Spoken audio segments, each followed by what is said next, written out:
Maintenant, commençons. Les documents de garde étaient sur ma table de cuisine, l'encre encore fraîche de la signature du mois dernier. Garde conjointe un week-end sur 2, plus les jours fériés alternés.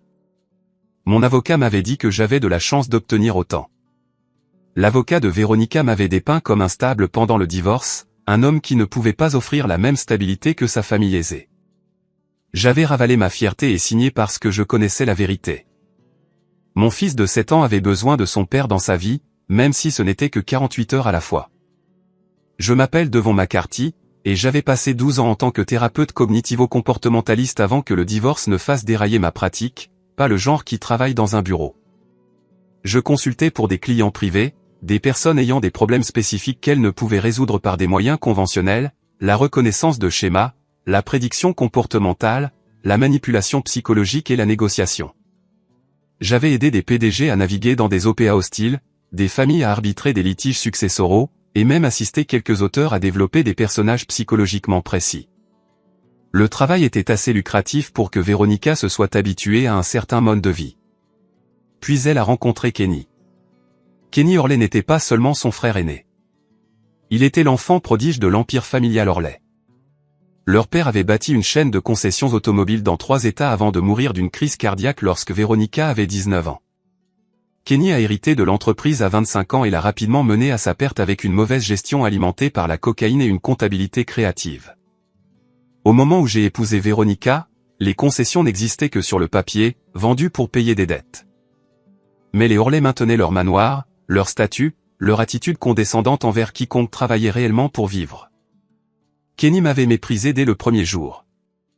À notre mariage, il m'avait acculé près du bar, ivre de whisky et ricanant.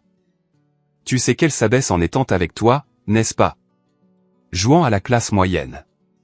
Donne-lui 5 ans. Il s'était trompé de 2 ans.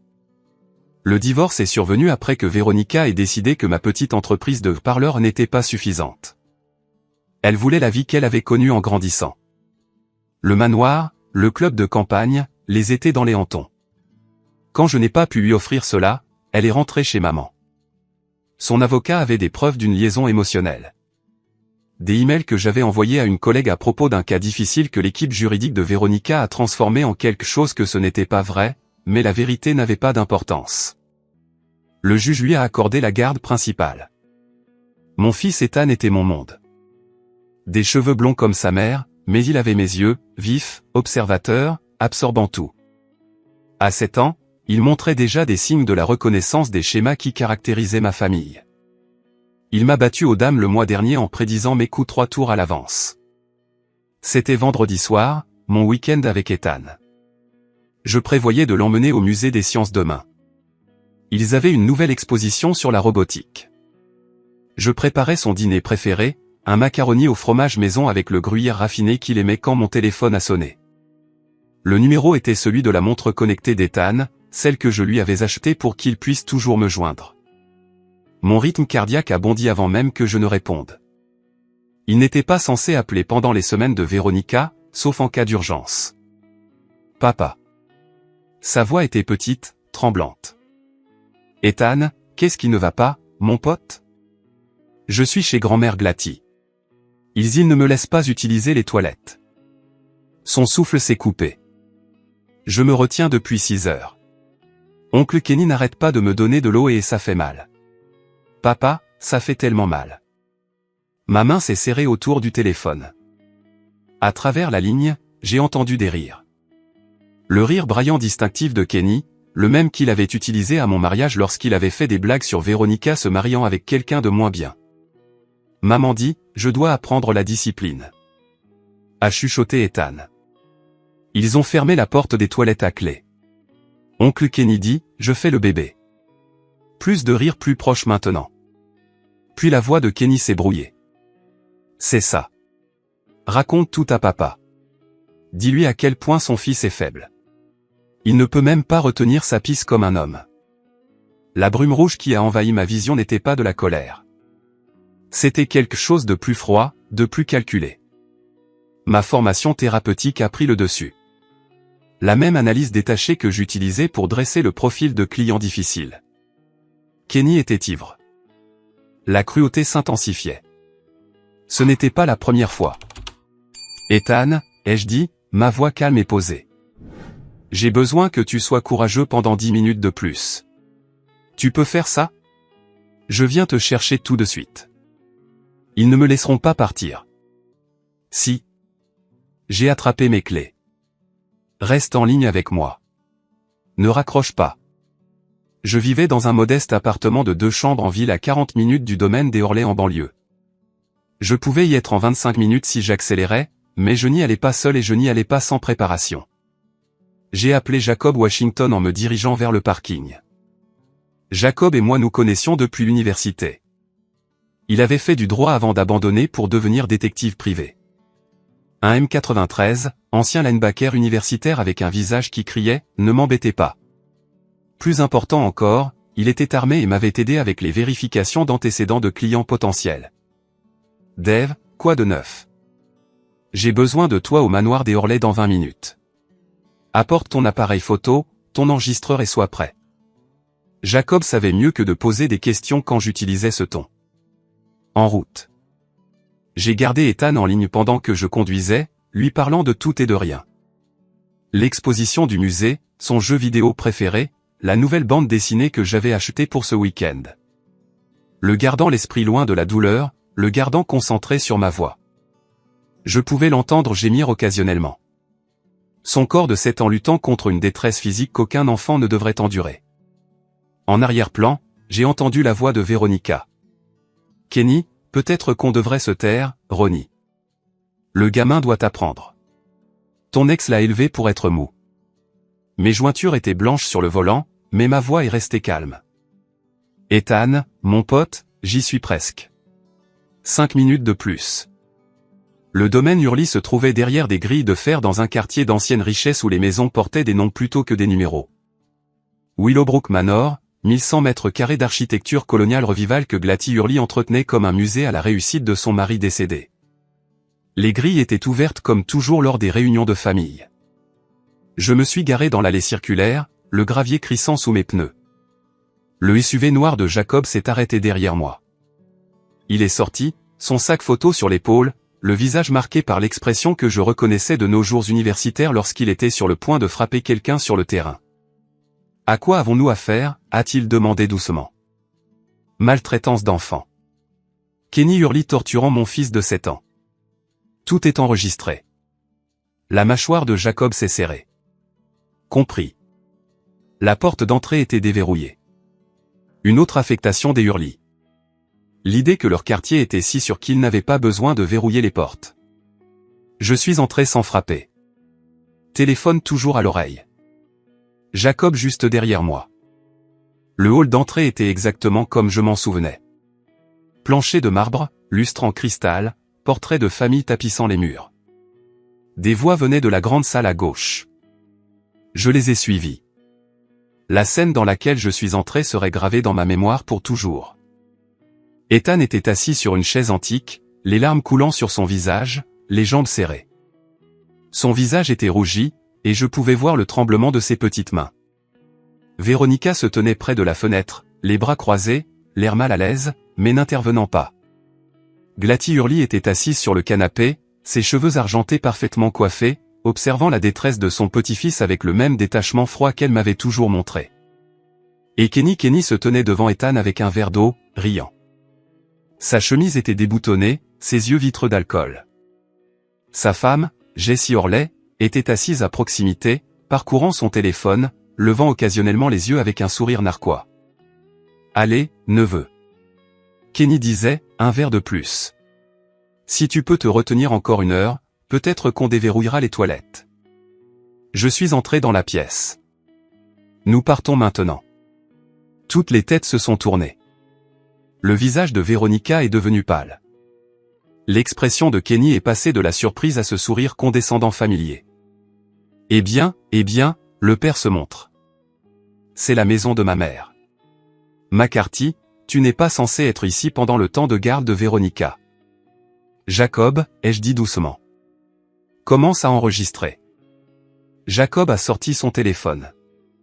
L'appareil photo fonctionnait déjà. Enregistrement. Horodatage. Vendredi, 19h47. Le sourire de Kenny a flanché.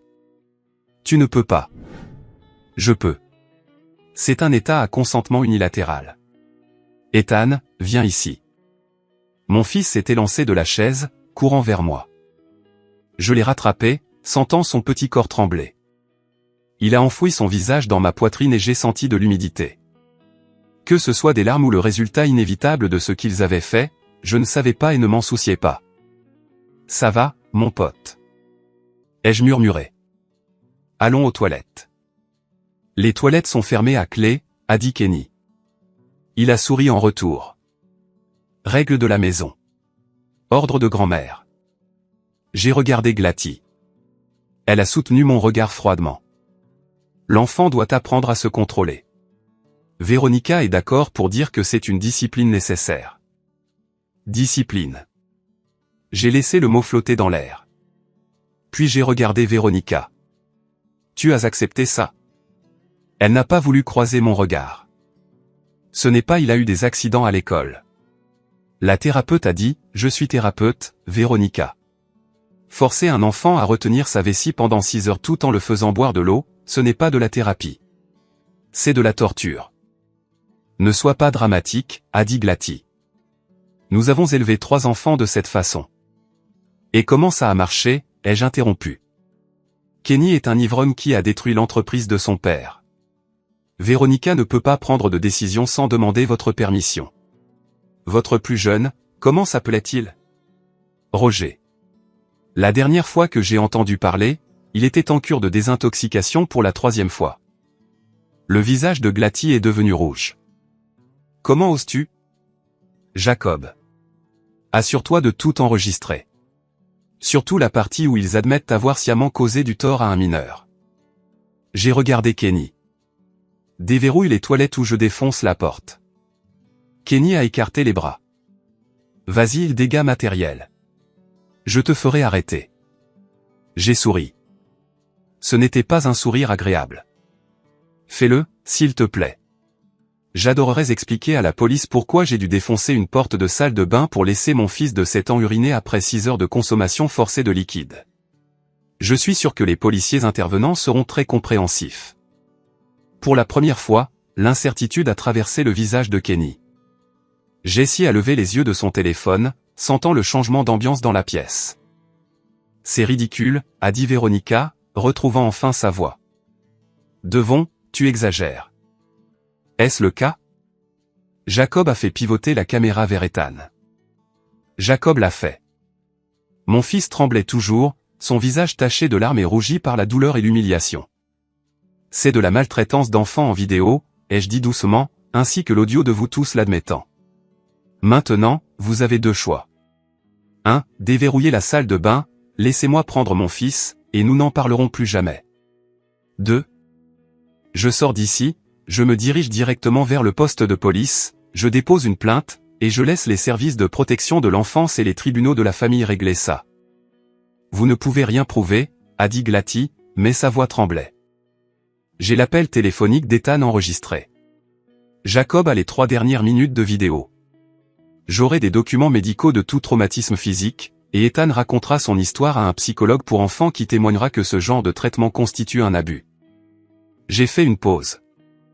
Mais plus que ça, comment pensez-vous que ça paraît? Riche famille torture petit-fils pour le divertissement. Kenny Orley, homme d'affaires raté, évacue ses frustrations sur un enfant de 7 ans. C'est une histoire que les nouvelles locales adoreraient. Vos amis du country club seraient fascinés.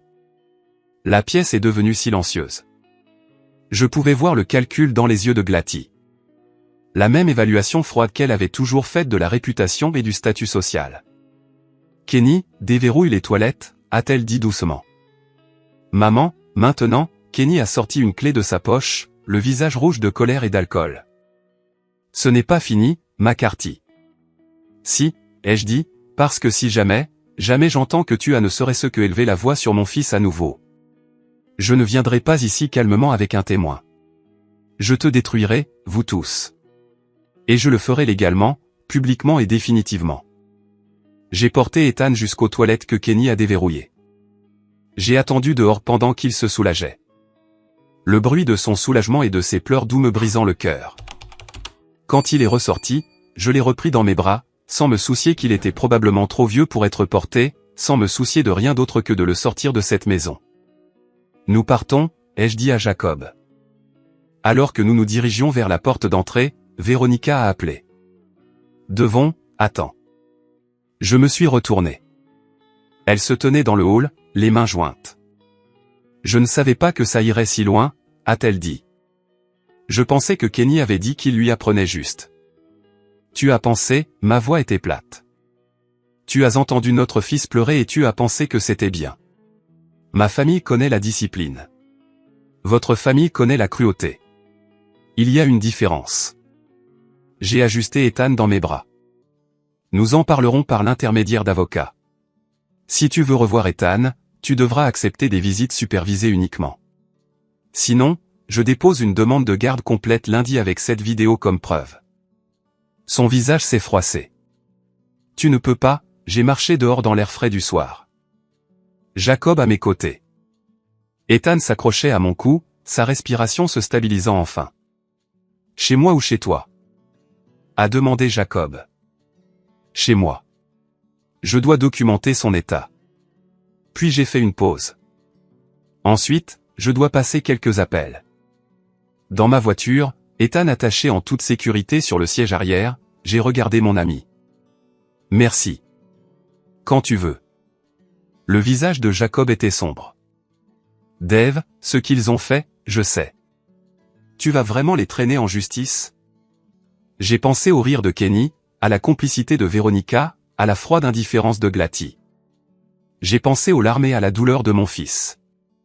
Le tribunal est trop beau pour eux, ai-je dit doucement. Mais oui, je l'utiliserai si je dois. Pour l'instant, je dois m'assurer qu'Ethan va bien. Ensuite, je dois comprendre exactement qui sont vraiment les Horley. Qu'est-ce que tu veux dire? Je veux dire que ce genre de cruauté ne vient pas de nulle part.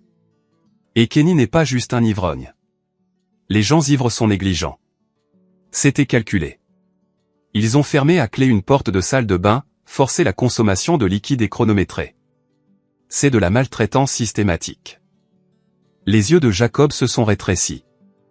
Tu penses qu'ils ont déjà fait ça? Je sais qu'ils l'ont fait. À Ethan, peut-être à d'autres, et je vais tout découvrir. Dans mon appartement, j'ai donné un bain chaud à Ethan et je l'ai examiné attentivement. Pas de contusion, mais il y avait des rougeurs qui m'inquiétaient. J'ai tout documenté avec des photos, notant les heures et les observations. Je lui ai donné le macaroni au fromage que j'avais préparé plus tôt, et il a mangé machinalement, toujours silencieux. Après qu'il ait été au lit, dans mon lit, parce qu'il ne voulait pas être seul, je me suis assis dans mon salon avec Jacob et une bouteille de bourbon. Quelle est la stratégie? A demandé Jacob. J'ai sorti mon ordinateur portable. Recherche. Je veux tout savoir sur les Horley, leurs finances, leurs affaires, leurs relations sociales, tout. Chercher un levier, chercher la vérité, et oui, un levier. J'ai tapé la première recherche. Kenny a détruit l'entreprise de son père, mais les Horley vivent toujours comme s'ils étaient riches. D'où vient l'argent? Peut-être que Glatty avait des investissements séparés. Peut-être. Ou peut-être qu'il y a autre chose. J'ai consulté les registres publics. Commencez par les registres de propriété. Qui possède ce manoir? Ensuite, nous examinerons les privilèges fiscaux, les dépôts commerciaux, tout ce qui est public. Jacob a ouvert son propre ordinateur portable. Ça va prendre toute la nuit. J'ai le temps. Je ne dors pas de toute façon. Pendant que nous travaillions, une image a commencé à émerger. Le manoir Hurley était hypothéqué jusqu'à la moelle. Glatty recevait la sécurité sociale et une petite pension de son défunt mari, mais ce n'était pas suffisant pour entretenir la propriété. Véronica n'avait aucun revenu. Elle n'avait jamais travaillé. Kenny se présentait comme consultant en affaires, mais sa SARL n'avait pas de clients et déclarait un revenu minimal. Alors, d'où vient l'argent? A marmonné Jacob. J'ai creusé plus profondément. Les registres fiscaux montraient que Glatty avait vendu plusieurs propriétés au fil des ans, toujours à des prix inférieurs au marché au même acheteur, une société appelée Horizon Développement LLC. J'ai cherché Horizon, une société écran, enregistrée dans le Delaware. Des informations minimales disponibles, mais il y avait un procès. Un ancien employé alléguant un licenciement abusif. Dans les documents judiciaires, l'employé alléguait qu'Horizon était une société écran utilisée pour une fraude à l'assurance. Fraude à l'assurance ? Ai-je dit lentement. Jacob a levé les yeux. Quoi ? Le mari de Glatty, Martin Orley, est mort d'une crise cardiaque. Mais avant cela, il avait souscrit des polices d'assurance vie massive. Des polices qui ont été versées à Glatty. J'ai sorti le certificat de décès. 6 mois après son décès, Glatty a commencé à vendre des propriétés à Horizon à perte. Blanchiment d'argent ou remboursement. Et si la crise cardiaque n'était pas naturelle ? Jacob m'a regardé. C'est un sacré bon, Dave. Vraiment ? Martin a bâti une entreprise prospère. Kenny l'a détruite en 5 ans. Et si Kenny avait fait quelque chose pour accélérer la mort de son père afin d'obtenir l'argent de l'assurance et l'entreprise ? Et si Glatty l'avait aidé ? Tu ne peux pas prouver ça. Pas encore. Mais je peux enquêter. J'ai pris une note. Et même si je ne peux pas prouver le meurtre, je peux prouver la fraude à l'assurance, l'évasion fiscale, tout ce qu'il cache. Jacob s'est penché en arrière. Ce n'est plus une question de garde d'enfant, n'est-ce pas? J'ai pensé aux larmes d'Ethan, à sa douleur, à son humiliation. J'ai pensé à la cruauté dans les yeux de Kenny, au calcul dans l'expression de Glatty. Non, ai-je dit, il s'agit de s'assurer qu'ils ne feront plus jamais de mal à personne. Le samedi matin, j'ai emmené Ethan chez le docteur Bernard Barnes, un pédiatre en qui j'avais confiance. Bernie avait déjà témoigné dans des affaires de garde d'enfants. Sa documentation était complète et irréfutable. Il a examiné Ethan doucement, a posé des questions avec précaution et a rédigé un rapport détaillé que j'ai immédiatement scanné et sauvegardé à plusieurs endroits. C'est un abus, Devon, a dit Bernie doucement pendant qu'Ethan jouait avec des jouets dans la salle d'attente. Clarté du stress physique, de la manipulation psychologique. Je témoignerai si besoin. Merci. Je pourrais avoir besoin de vous. Bernie m'a remis le rapport. Je dépose également une notification obligatoire auprès des services de protection de l'enfance. Vous comprenez que ce n'est pas facultatif. Oui, et j'apprécie.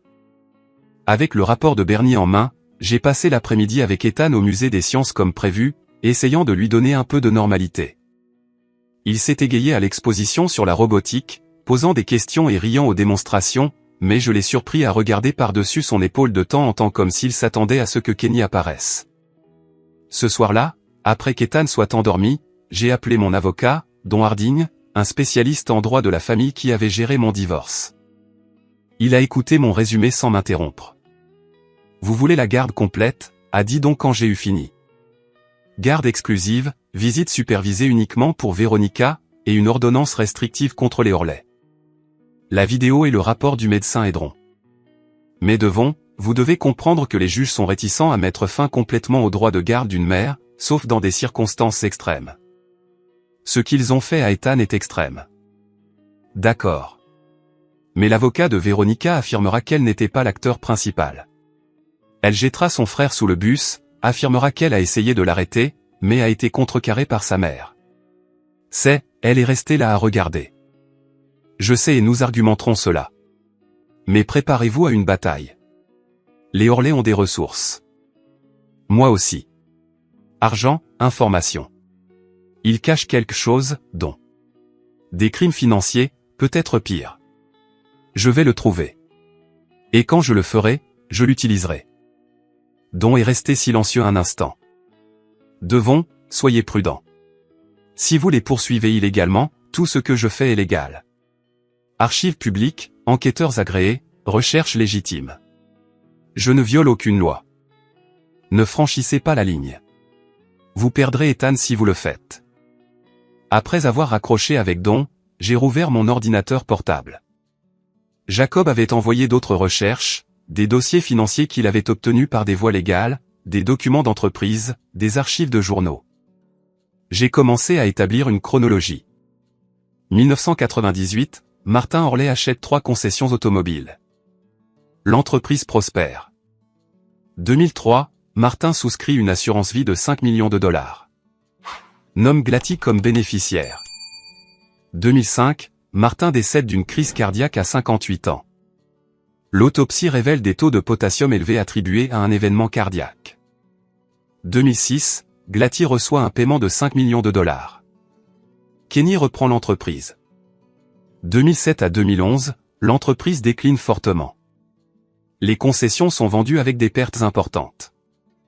2012, Glatty commence à vendre des propriétés à Horizon Développement. De 2015 à aujourd'hui, les Hurley maintiennent un mode de vie incompatible avec les revenus déclarés. La chronologie soulevait des questions. Pourquoi un homme de 58 ans en bonne santé mourrait-il subitement d'une crise cardiaque? Le potassium élevé pouvait être naturel ou induit.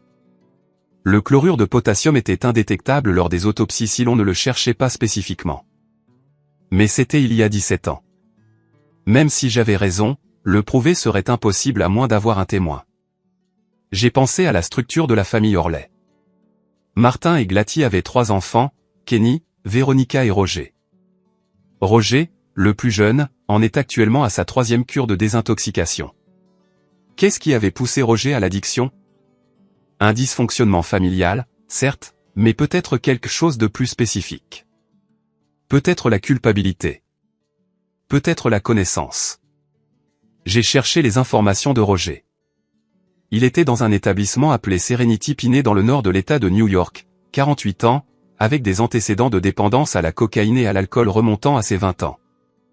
Sa première cure de désintoxication avait eu lieu en 2006, juste après la mort de son père. Un timing intéressant. J'ai noté de contacter Roger. Si quelqu'un connaissait les secrets de la famille Hurley, ce serait le mouton noir qui avait passé 20 ans à essayer de les oublier. Mon téléphone a sonné. Numéro inconnu. J'ai répondu, Monsieur McCarthy, une voix de femme professionnelle. C'est Linda Chin des services de protection de l'enfance. Je vous appelle concernant le rapport déposé par le docteur Bernard Barnes concernant votre fils, Ethan McCarthy. Oui, j'attendais votre appel. Je dois prévoir une visite à domicile et un entretien avec Ethan. Compte tenu de la nature des allégations, nous traitons cette affaire en priorité. Êtes-vous disponible demain? Absolument. Nous avons fixé la visite pour dimanche après-midi. Après avoir raccroché, j'ai ressenti une satisfaction sombre. Les roues tournaient. Les services de protection de l'enfance enquêteraient. Dont déposerait une demande de modification de garde d'urgence. Et les Hurley devraient défendre leurs actions devant les tribunaux. Mais la justice était lente. La justice était incertaine. Et je voulais plus qu'une simple victoire juridique. Je voulais qu'ils ressentent ce qu'Ethan avait ressenti. Je voulais qu'ils comprennent les conséquences de leur cruauté. Je voulais qu'ils soient détruits, pas seulement vaincus. Et j'allais faire en sorte que cela se produise. La visite des services de protection de l'enfance du dimanche s'est déroulée exactement comme prévu. Linda Chin a été minutieuse et gentille avec Ethan, qui lui a tout raconté avec des détails déchirants. Elle m'a interrogé, a examiné le rapport médical de Bernie et la vidéo de Jacob, et a pris des notes avec soin. Avant de partir, elle m'a dit qu'elle se rendrait également à la résidence Hurley et déposerait ses conclusions auprès du tribunal de la famille. Lundi matin, Don a déposé une requête d'urgence pour modification de la garde et une ordonnance de restriction temporaire contre Kenny Hurley. Lundi après-midi, l'avocat de Veronica a appelé avec une offre de règlement. Veronica accepterait des visites supervisées si je retirais la demande d'ordonnance de restriction et ne poursuivais pas de poursuite pénale. Dis-leur non, ai-je dit. Garde exclusive complète, visite supervisée, et Kenny ne s'approche pas à moins de 150 mètres d'Ethan. Non négociable. Ils ne seront pas d'accord. Alors nous les verrons au tribunal. Et donc, assure-toi que la presse locale soit au courant de l'audience. Dossier public, intérêt public. Don a ricané sombrement. Tu joues dur. Ils ont torturé mon fils. C'est moi qui me retiens. Mardi, j'ai reçu un appel menaçant de Kenny lui-même. Tu détruis cette famille, McCarthy, a-t-il dit en titubant. Il buvait avant midi, j'ai noté. Veronica s'effondre. Maman est sous enquête des services sociaux. Tu es content maintenant? Demande-moi encore quand tu auras les menottes. Tu te crois si intelligent? Tu penses que tu peux entrer dans nos vies. Et je ne suis pas entré dans vos vies. Véronica m'a fait entrer. Ensuite, vous avez tous passé 10 ans à me traiter comme de la merde.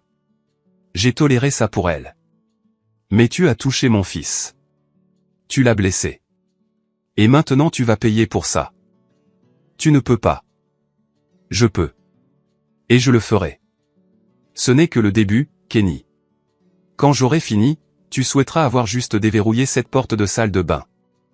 J'ai raccroché avant qu'il ne puisse répondre. Puis j'ai appelé Jacob. J'ai besoin d'un service. Je veux une surveillance sur la maison des Orlais. Caméra, audio, si tu peux le faire légalement. Je veux savoir qui entre et qui sort. C'est cher. Je paierai. Fais-le. Dave, qu'est-ce que tu prévois? La justice. Celle que les tribunaux ne rendront pas. Jacob était silencieux. Ne fais rien de stupide. Je ne ferai rien d'illégal. Mais stupide. Kenny va bientôt découvrir à quel point je peux être intelligent. L'audience de garde était prévue dans 2 semaines. Pendant ce temps, j'ai travaillé méthodiquement. J'ai engagé Jacob pour effectuer une surveillance complète. J'ai examiné toutes les informations que je pouvais trouver sur les Orlais et j'ai commencé à établir des liens.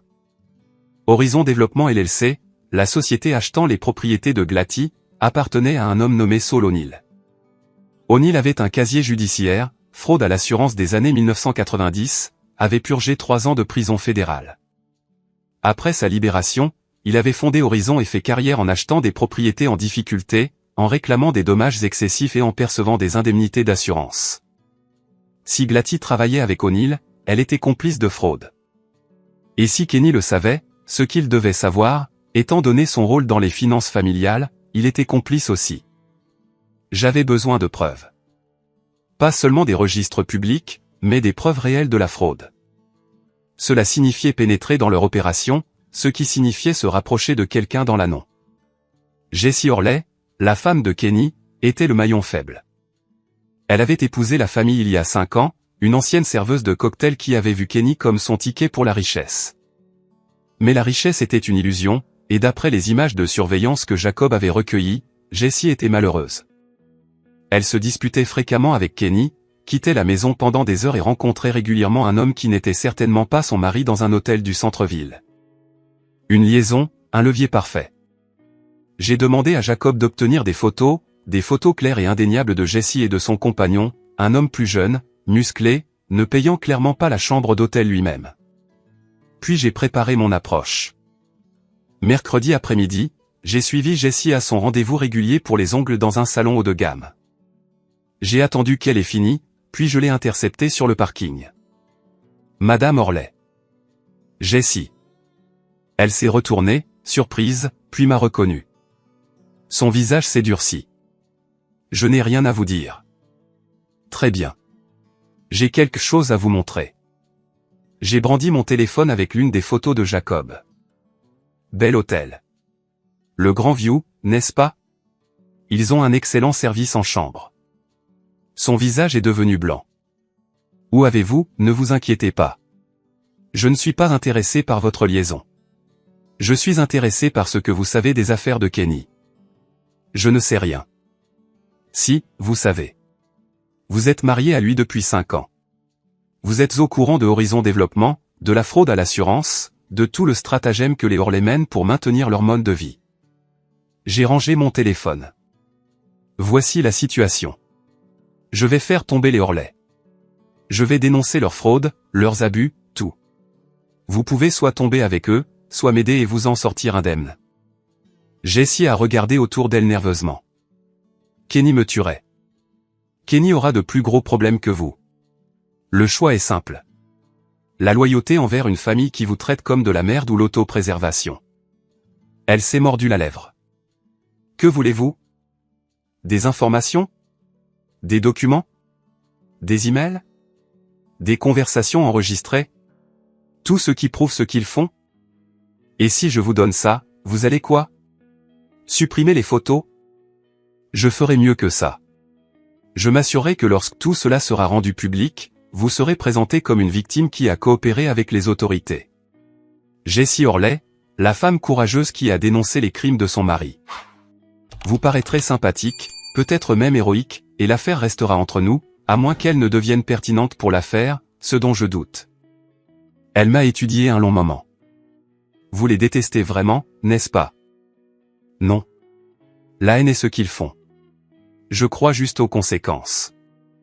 Jessie a sorti son téléphone. J'ai des copies de tout. Kenny est trop arrogant pour cacher correctement ses dossiers. Déclaration de revenus, email avec O'Neill, même quelques enregistrements de lui et Glatty discutant des versements d'assurance. Elle a levé les yeux. Je prévoyais de le quitter de toute façon. Cela ne fait qu'accélérer mon calendrier. Femme intelligente. Pas assez intelligente pour éviter de l'épouser en premier lieu.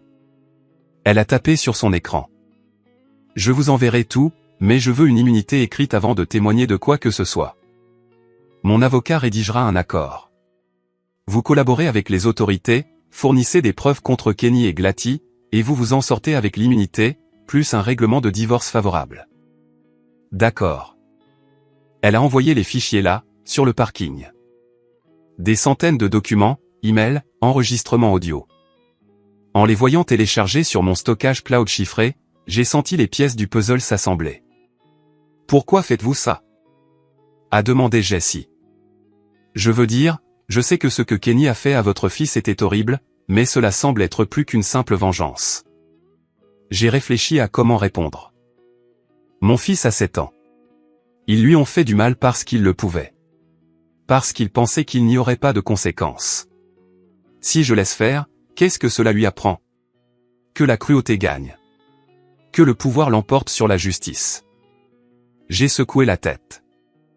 Non, il va apprendre que les actions ont des conséquences.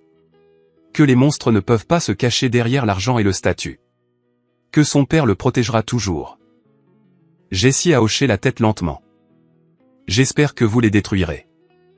Je le ferai. Cette nuit-là, je me suis assis avec Jacob dans mon appartement, examinant les dossiers de Jessie. Les preuves étaient accablantes. Kenny et O'Neill avaient mis en place des arnaques à l'assurance pendant des années, achetant des propriétés endommagées au nom de Glatty, réclamant des dommages excessifs et collectant les indemnités d'assurance, puis revendant les propriétés avec profit. Ils avaient gagné des millions, le tout soigneusement blanchi par des sociétés écrans et des comptes offshore. Mais il y avait plus. Des emails de 2005, juste avant la mort de Martin Orley. Kenny discutant de l'assurance vie de son père, de la façon dont elle résoudrait tous nos problèmes. Glatty répondant que la santé de Martin déclinait, même si les dossiers médicaux de Martin montraient qu'il était en parfaite santé. Et puis un email de Kenny à quelqu'un nommé Dr Vince. Assurez-vous que cela semble naturel. Crise cardiaque, rien de suspect. Dr Vince, j'ai cherché le nom dans les registres des ordres médicaux. Dr Vince Shepard, un médecin qui avait perdu sa licence en 2007 pour avoir prescrit des médicaments inutiles et falsifié des dossiers médicaux. Dernière adresse connue, décédé en 2010 d'une overdose. Impasse, littéralement. Mais l'email était suffisant pour soulever de sérieuses questions. C'est un complot pour commettre un meurtre, a dit Jacob doucement. C'est un email qui pourrait être interprété de cette façon, ai-je corrigé. Pas suffisant pour des accusations criminelles, mais suffisant pour détruire leur réputation, surtout combiné à la fraude. Quelle est la stratégie? Je me suis penché en arrière, pensant, nous allons voir le FBI, division des crimes en col blanc.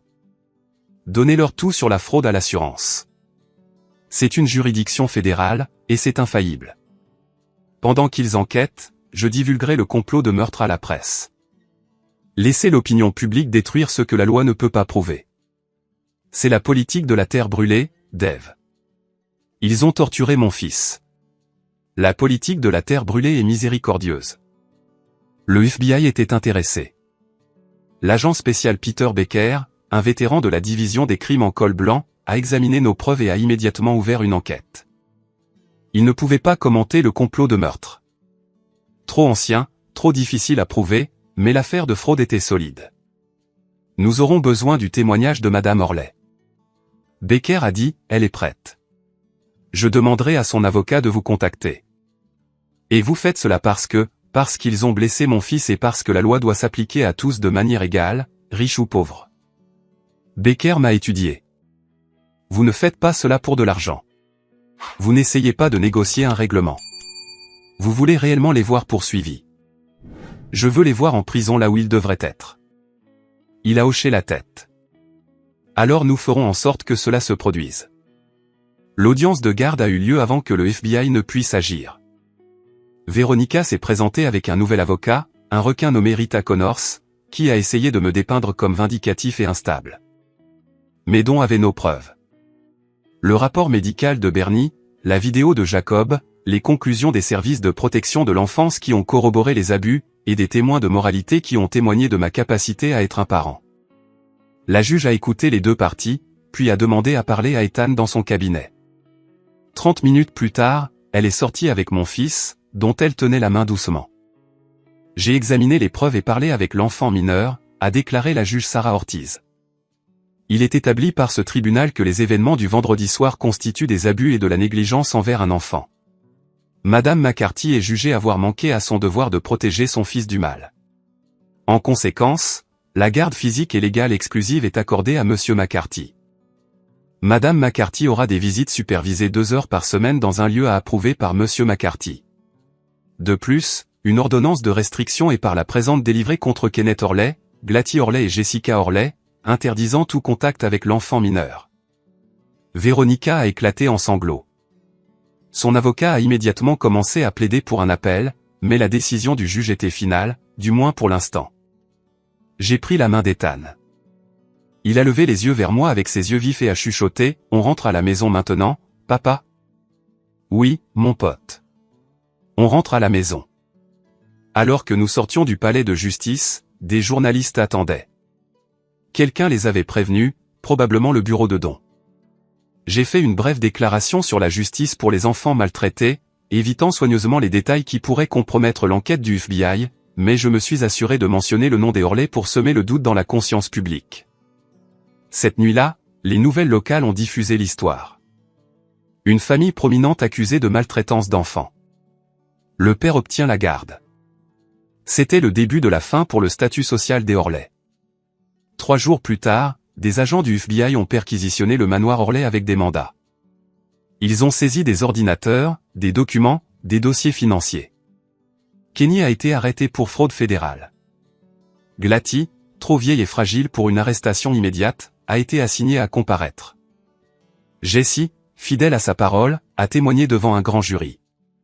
Son témoignage, combiné aux preuves documentaires, a conduit à des inculpations pour fraude à l'assurance, blanchiment d'argent et évasion fiscale. La presse s'est déchaînée. Dynastie déchue. L'empire familial Orley construit sur la fraude. Les pages de société qui avaient autrefois présenté Glatty lors de galas de charité montraient maintenant des photos de son manoir fouillé par des agents fédéraux. Mais je n'étais pas satisfait.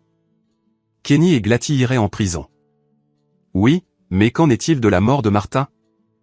Qu'en est-il de 17 ans de soupçons et de questions sans réponse?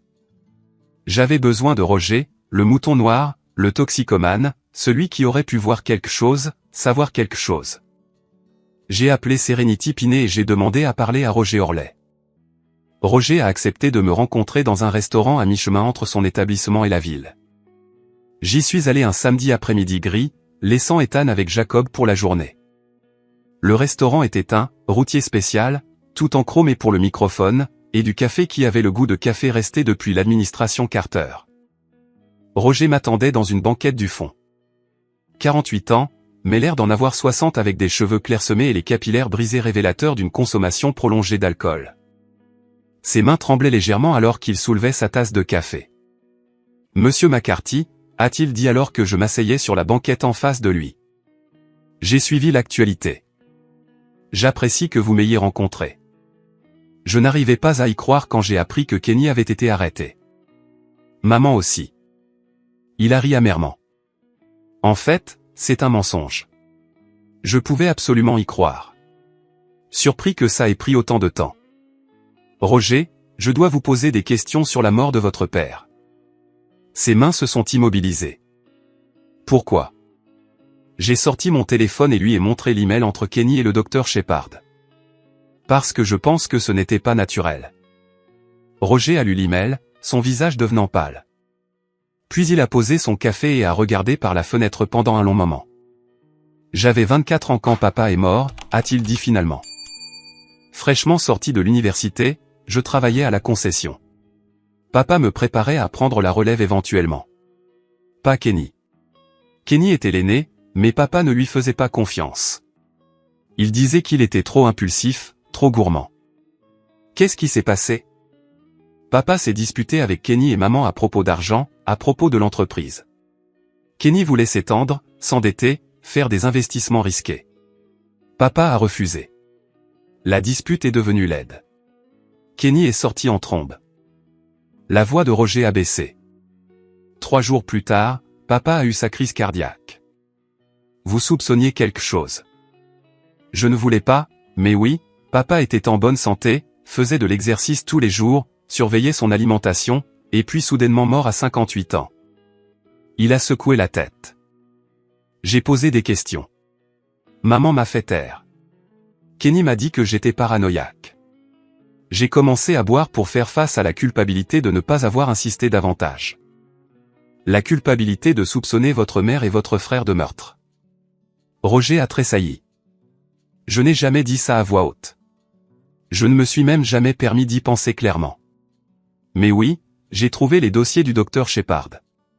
Il a prescrit des médicaments à votre père dans les semaines précédant sa mort. Des médicaments dont papa n'avait pas besoin. Quel genre de médicaments? Des suppléments de potassium. De fortes doses. Supposément pour une maladie cardiaque dont le cardiologue habituel de papa n'a aucune trace. Roger a fermé les yeux. Oh mon Dieu! L'excès de potassium peut provoquer un arrêt cardiaque. C'est presque impossible à détecter lors d'une autopsie à moins d'y être spécifiquement attentif. Et le docteur Shepard a perdu sa licence 2 ans plus tard pour falsification de dossier. Ils l'ont tué. La voix de Roger était à peine un murmure. Ma mère et mon frère ont tué mon père pour l'argent de l'assurance. Je ne peux pas le prouver. Pas au-delà de tout doute raisonnable. Le docteur Shepard est mort. L'autopsie date de 17 ans, mais je crois que cela s'est produit. Roger m'a regardé avec des yeux hantés. Que voulez-vous de moi? La vérité. Tout ce dont vous vous souvenez, tout ce que vous avez vu, a enregistré pour le FBI, ils ne seront jamais condamnés pour le meurtre de papa. Vous avez dit vous-même qu'il n'y a pas de preuves.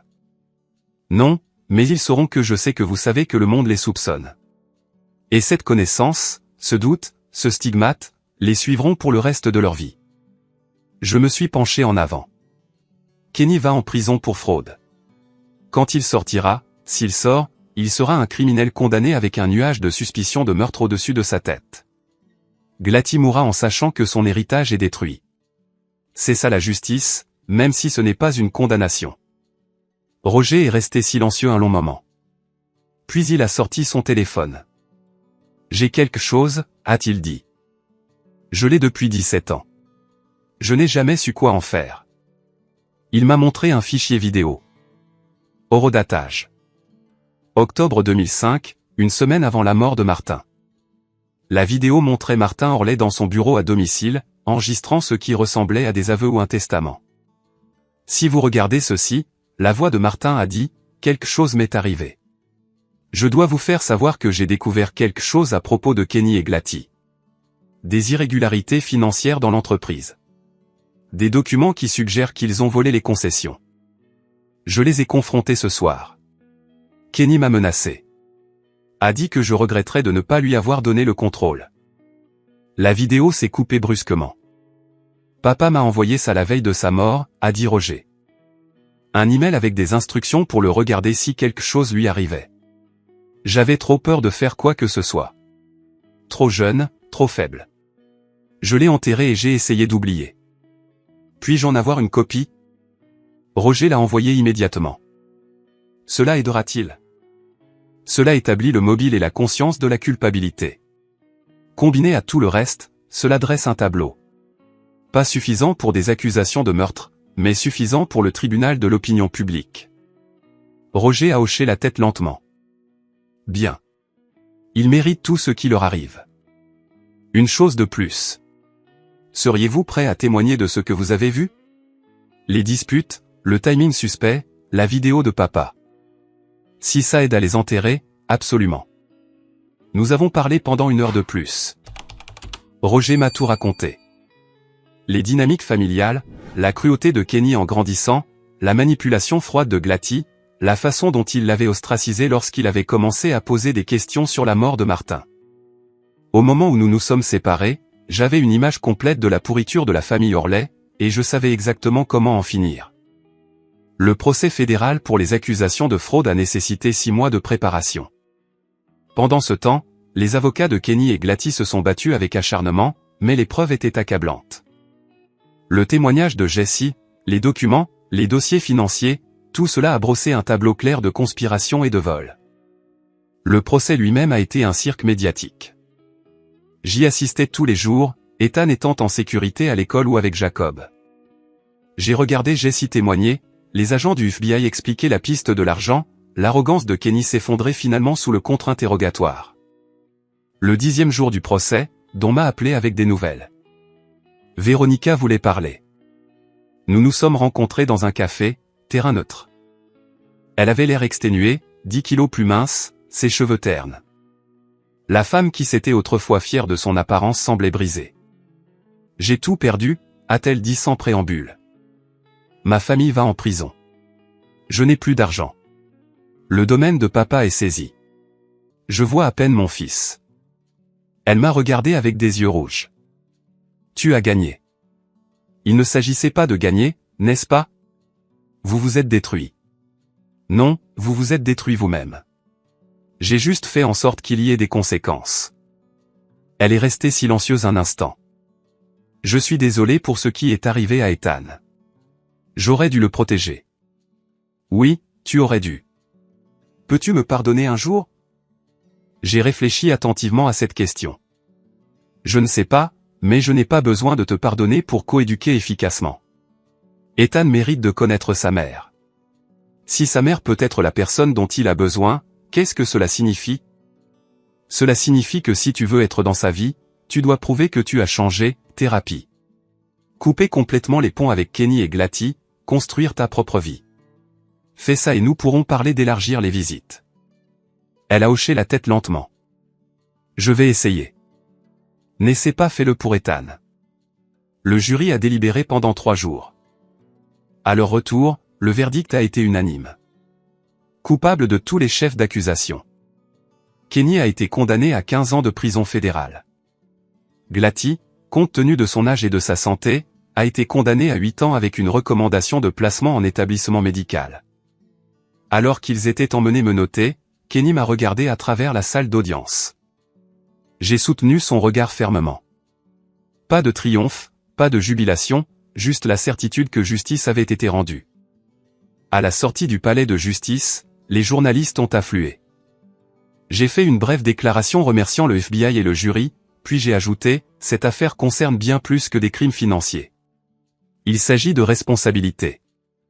Aucune famille, aussi éminente soit-elle, n'est au-dessus des lois, et aucun enfant ne devrait jamais subir de maltraitance en silence. Cette nuit-là, je me suis assis avec Ethan et je lui ai expliqué ce qui s'était passé en termes adaptés à son âge. Oncle Kenny et grand-mère ont fait de mauvaises choses. Je lui ai dit, ils ont fait du mal à des gens, y compris toi. Maintenant, ils doivent s'en aller pendant un certain temps pour réfléchir à ce qu'ils ont fait. Ils vont en prison? A demandé Ethan. Oui. Bien. Sa voix était terre à accent grave terre. Pas de malice. Juste la logique simple d'un enfant de 7 ans qui comprenait les conséquences. Ils ont été méchants avec moi. Oui. Et c'était mal. Mais tu es en sécurité maintenant. Je sais, papa, parce que tu me protèges. Je l'ai serré dans mes bras, sentant le poids de tout ce que nous avions traversé. Toujours, mon pote. Toujours. 3 mois plus tard, j'ai reçu un appel de Roger. Il était sobre depuis 120 jours, assistait régulièrement aux réunions, travaillait sur son traumatisme en thérapie. Je voulais te remercier, a-t-il dit, de m'avoir donné le courage de enfin dire la vérité sur notre famille. Tu as trouvé ce courage toi-même. J'ai juste fourni une opportunité. Quand même, je pense à écrire un livre, sur papa, sur le fait de grandir dans cette famille, surtout. Ça te dérangerait? C'est ton histoire, Roger. Raconte-la comme tu le sens. Le livre est sorti 1 an plus tard. La cage dorée, Grandir Orlais. C'était un best-seller, un acte d'accusation cinglant des dynamiques familiales toxiques, des abus et du prix des secrets. Roger a fait don de tous les bénéfices à des organisations luttant contre la maltraitance des enfants. Jessie a divorcé de Kenny pendant qu'il était en prison et a déménagé en Californie. La dernière fois que j'ai entendu parler, elle travaillait comme défenseur des victimes, aidant d'autres femmes à échapper à des relations abusives. Véronica a suivi 1 an de thérapie intensive et a lentement reconstruit sa relation avec Ethan. Elle a trouvé un emploi, son tout premier, en tant que comptable pour une petite organisation à but non lucratif. Elle ne serait plus jamais riche, mais elle semblait plus heureuse, plus ancrée. Ethan la voyait tous les week-ends maintenant, sans surveillance, et bien que je restais vigilant, elle semblait réellement changer. Quant à moi, j'ai reconstruit ma pratique. Les clients qui étaient partis pendant le drame du divorce sont revenus, impressionnés par la façon dont j'avais géré la situation des Orlais. Je suis devenu connu comme quelqu'un qui se battait pour la justice, qui ne reculait pas, qui protégeait les vulnérables. Mais plus important encore, j'étais le père d'Ethan à plein temps, permanent, incontesté. J'entraînais son équipe de football, l'aidais avec ses devoirs, assistais à tous les événements scolaires. Je lui ai appris les échecs et les regardais me battre avec des stratégies que je n'avais jamais vues venir. Je lui ai montré que la force ne résidait pas dans la cruauté. Elle résidait dans le fait de défendre ce qui est juste, même quand c'est difficile. Un soir, 2 ans après ce terrible appel téléphonique, Ethan et moi étions assis sur le canapé à regarder un film. Pendant une publicité, il a levé les yeux vers moi. « Papa, je peux te demander quelque chose ?» « Toujours. » Ce jour-là, quand je t'ai appelé de chez grand-mère, comment savais-tu quoi faire? J'ai réfléchi à comment répondre. Je ne savais pas. Pas entièrement. Mais je savais que je devais te protéger. Tout le reste, l'enquête, le procès, tout cela est venu de ce simple fait. Tu es mon fils et je me battrai toujours pour toi. Parce que tu m'aimes, parce que je t'aime, et parce que c'était la bonne chose à faire. Il a hoché la tête pensivement, puis s'est retourné vers le film. Quelques minutes plus tard, il a dit doucement, « Je suis content que tu sois mon papa. » Je l'ai serré plus fort. « Je suis content que tu sois mon fils. » Plus tard cette nuit-là, après qu'Ethan soit endormi, je me suis tenu dans l'encadrement de sa porte, le regardant respirer paisiblement. Plus de cauchemars, plus de peur, juste un enfant heureux qui savait qu'il était aimé et protégé. Kenny Orlais était dans sa 3e année de peine, ses appels épuisés. Glatty était décédé en prison 6 mois plus tôt, sa santé ayant finalement défailli. Le manoir Orlais avait été vendu aux enchères. Les bénéfices étant destinés à la restitution aux victimes de leur fraude. La famille qui avait semblé si puissante, si intouchable, avait disparu. Détruite non pas par la violence ou une vengeance illégale, mais par leurs propres actions révélées au grand jour. Par la simple application de la loi et des conséquences, et quelque part dans les débris, un garçon de 7 ans avait appris que son père déplacerait ciel et terre pour le garder en sécurité. Que la cruauté ne gagnait pas. Que la justice, bien que parfois lente, était réelle. C'était ma victoire. Pas les peines de prison ou la ruine financière, mais le sommeil paisible d'Ethan, sa confiance, sa connaissance qu'il comptait. Tout le reste n'était que détail. J'ai fermé sa porte doucement et je suis allé dans ma propre chambre. Demain, nous irions au parc, peut-être manger une glace, juste profiter d'être père et fils. Le passé était réglé. L'avenir était à nous, et c'était exactement comme cela devait être. C'est ici que notre histoire se termine. Partagez vos réflexions dans la section commentaires. Merci de votre temps. Si vous avez apprécié cette histoire, veuillez vous abonner à cette chaîne.